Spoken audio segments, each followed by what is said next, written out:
এই যে তিনজন ছেলে দেখতেছো এই সবাইকে আমি পছন্দ করি। এখন এখান থেকে তুমি আমাকে যে যাকে বেছে দিবা আমি তাকে বিয়ে করব, তার সাথেই সংসার করব।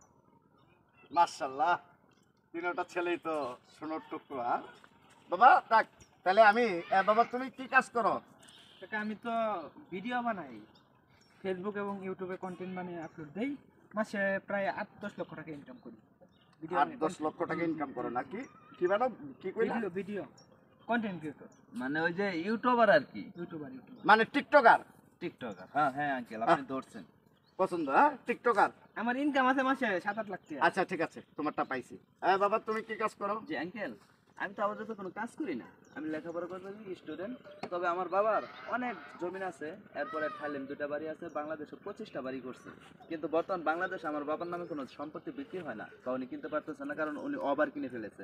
তাই থাইল্যান্ডে থাকি। তো মাঝে মধ্যে আসি, আর ওর সাথে আমার মোবাইলের পরিচয়। তো আপনার কথা বললো, তাই না আসি থাকতে পারলাম না। হেলিকপ্টার রেখেছি ওখানে। ধন্যবাদ, বুঝতে পেরেছি। তার মানে তুমি বাহিরেই বেশি থাকো, এই তো? হ্যাঁ বাকি বাংলাদেশে খুব কম থাকো। হ্যাঁ ঠিক আছে। বাবা তুমি কি কাজ করো? আমি সরকারি চাকরি করি। সরকারি চাকরি? জি আঙ্কেল। আচ্ছা ঠিক আছে ঠিক আছে, অনেক ভালো লাগলো। একটু চশমাটা খুলো দেখি।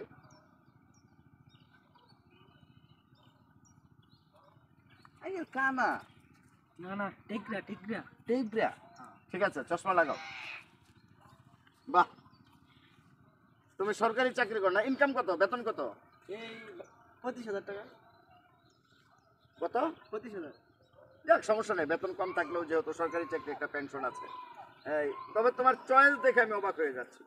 একজন টিকটকার, আরেকজন প্রবাসী, সারা জীবন দেশের বাইরে, কোটি কোটি টাকার সম্পদ আছে। বাংলাদেশে বাপের নামে কোনো জমি আর বিক্রি হচ্ছে না। আমার মনে হয় না তুমি এত বড় লোকের ঘরে যাই আর সুখী হতে পারবা। তবে এই ছেলেটা আমার পছন্দ হয়েছে, কিন্তু একটু সমস্যা, চোখ তো একটু সমস্যা। যাক, চাকরি তো সরকারি, চোখের সমস্যা হলে কোনো প্রবলেম নেই। তোমার কি এটা পছন্দ হয়, এই ছেলেটা? হ্যাঁ। আচ্ছা বাবা তুমি একটু হাঁটো তো, আমি দেখি। একটু হাঁটো। হ্যাঁ হ্যাঁ, একটু হাঁটো, একটু হাঁটো। আঙ্কেল পুঙ্গ, ও তো তিনি হাঁটতে এদিকে আসো, এদিকে আসো, এদিকে আসো। আঙ্কেল আমরা রিসার্চ করুন, আমরা তো মেহনতে ইনকাম করি। বাবা তোমার পায়ে কেটে জন্মগত সমস্যা নাকি অ্যাক্সিডেন্ট? হ্যাঁ আঙ্কেল, জন্মগত সমস্যা। জন্মগত না? আর আমি প্রতিবন্ধী কোটায় পাইছি চাকরিটা। ও আচ্ছা আচ্ছা, তার মানে তুমি যে প্রতিবন্ধী, সেই প্রতিবন্ধী কোঠায় তোমার চাকরি। আচ্ছা এখন তুমি বলো, 3টা ছেলে আছে, তবে এটা আমার কাছে একবারেই অযোগ্য।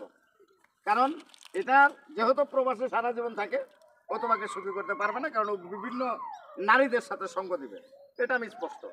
আর এই ছেলেটা যদিও মাসে ভালো টাকা ইনকাম করে, কিন্তু সমাজে মানুষের সামনে বড় মুখ করে কথা বলতে পারবে না, কারণ তোমাকে বলবে তোর হাজবেন্ড টিকটকার। এটা একটা প্রেস্টিজ, আমাদের মান সম্মানের প্রশ্ন। তবে এই ছেলেটা প্রতিবন্ধী প্লাস চোখেও সমস্যা, কিন্তু আমার চাকরিটা পছন্দ হয়েছে, যেহেতু সে সরকারি একটা চাকরি করে। তুমি যদি রাজি থাকো তাহলে আমি এই ছেলেটার সাথে তোমার জন্য বিয়ের ব্যবস্থা করতে পারি। আব্বু আমি রাজি। আলহামদুলিল্লাহ। বাবা তোমার আব্বু আম্মুকে নিয়ে আগামী শুক্রবার জুম্মার নামাজের পরে বাড়িতে চলে আসবা, ঠিক আছে?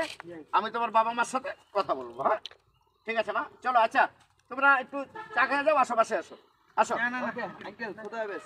নপুর অপমানটুকু না করলেও পারতাম। হ্যাঁ আচ্ছা বাবা আসো, তুমি আমার সাথে আসো।